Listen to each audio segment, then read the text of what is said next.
Today I will be presenting to you my ecosystem project, and we can go ahead and get started on that. The biome I chose was Temperate Forest. My ecosystem is the Appalachian Mountains.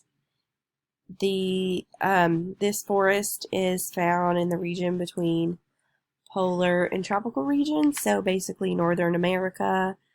We experience all 4 seasons here in the temperate forest of the Appalachian Mountains. So we have a spring, summer, winter, fall. So we get to experience all 4 seasons, which is pretty cool. We don't have a set temperature or I guess not climate, but we don't have the same temperature and weather all year round. We typically get a lot of precipitation in this area, and many types of wildlife and plants reside here. Some abiotic factors that we have: the sun, which produces energy for the plants that are here. We have many different rocks. One thing that prevails here rock-wise is the gems. We're actually known in this region for all the mining of the rocks in our mountains. Our soil is not really considered fertile because it's so rocky, and it's not known for farming or anything, but you can do it. But that's what kind of soil we have. We also have freshwater rivers, streams, lakes. No salt water here, mostly just fresh.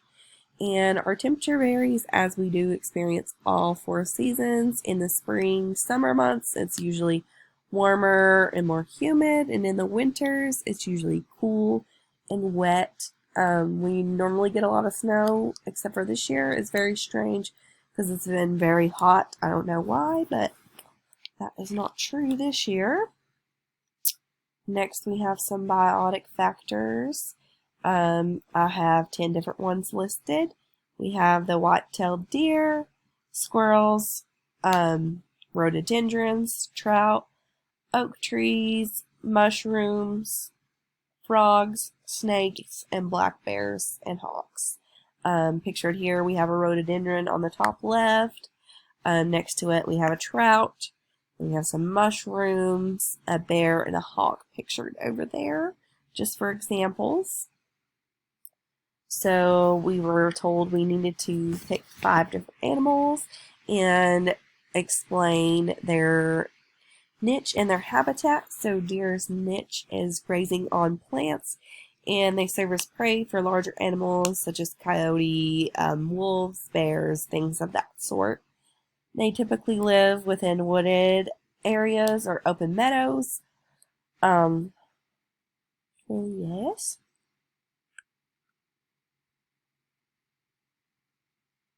Next we have trout. Their niche is to eat other fish, insects, and sometimes mollusks. I'm assuming snails. Humans often catch them and eat them as well, so that is their role in our ecosystem here. They reside in our cool freshwater streams and rivers of the Appalachian Mountains.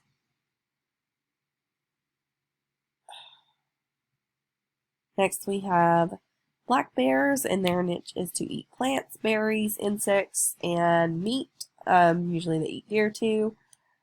By eating these insects, they keep the population at bay, and by eating the plants and berries, they actually put out more seeds that are needed for the growth of the plants and the berries. Their habitat is within our ecosystem is in the heavily wooded areas, and more specifically our alpine forests. Next we have hawks. Hawks eat rodents, rabbits, and other small mammals to keep the population under control. Their main area of habitat is in open areas such as fields. They like to sit on high perches and trees, and they hang out in the mountains and the woods a lot.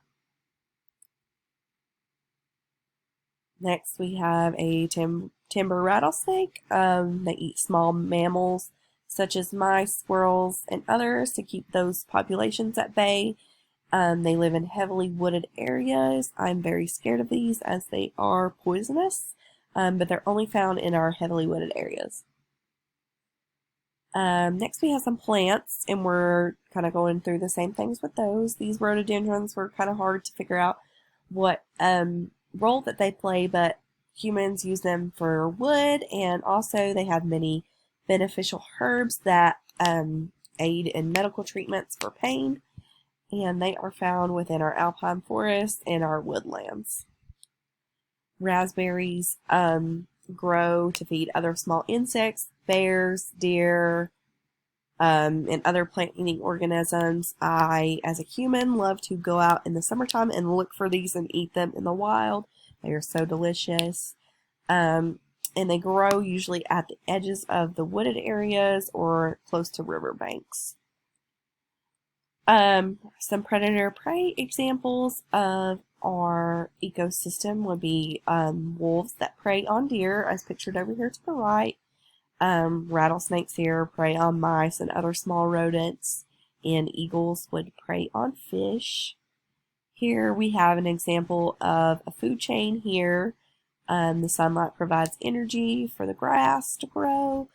The grass is then consumed by the deer, and it absorbs all the nutrients, and then later on the deer could be consumed by this coyote over here. And so your grass would be primary, deer would be secondary, and then your coyote would come third. Here we have a food web pictured, made by yours truly. Plants are consumed by deer, insects, lice. Mice are consumed by hawks and snakes, but mice also consume insects themselves. Hawks consume trout, black bear consume trout. They also consume insects and deer, and coyote consumes deer as well. So that's just kind of a short, sweet, small-scale interweb of some of the food web here in the Appalachian Mountains. A competitive relationship we have here. Humans compete with coyotes for deer to eat. I know that doesn't sound like it's part of an ecosystem, but it is, because we have several hunters here. And so they like to eat deer when it's deer season, so they hunt for deer as well as coyotes, so they are competing for that. Next we have a symbiotic relationship in our ecosystem.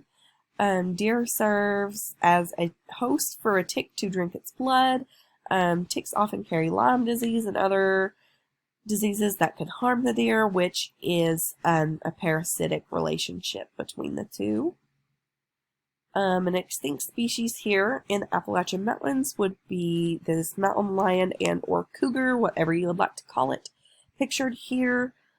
Some people say that there are still mountain lions around here, but according to my research, this is an extinct species here in the Appalachian Mountains. We haven't had these in quite a few years. Some people claim to have saw them or encountered them, but I don't think. I think they are extinct. Next, we have a couple of endangered species listed here for our ecosystem. Top is a bog turtle and bottom is a flying squirrel. The reason that these two animals are endangered are due to overdevelopment of our land, and so they are losing their habitat. And actually, another factor that plays on the bog turtle is that it is very climate sensitive, so global warming is affecting it and making it harder for it to survive. And then lastly here on our slide, we had to present a current issue in our ecosystem. The Appalachian Mountains here are mined a lot, so that's an issue because it strips the earth of its natural minerals, rocks, things that it needs here on Earth for the well-being of this ecosystem. And mining it strips it of those minerals. It leads to erosion. Over-mining can also lead to sinkholes and contamination of our fresh water due to the pollution it puts off in our air and dumps in our rivers. So that is one issue that really catches my attention when we're talking about this ecosystem, and I wish that it didn't go on, but it does. And so that will conclude my presentation. Thank you for letting me present.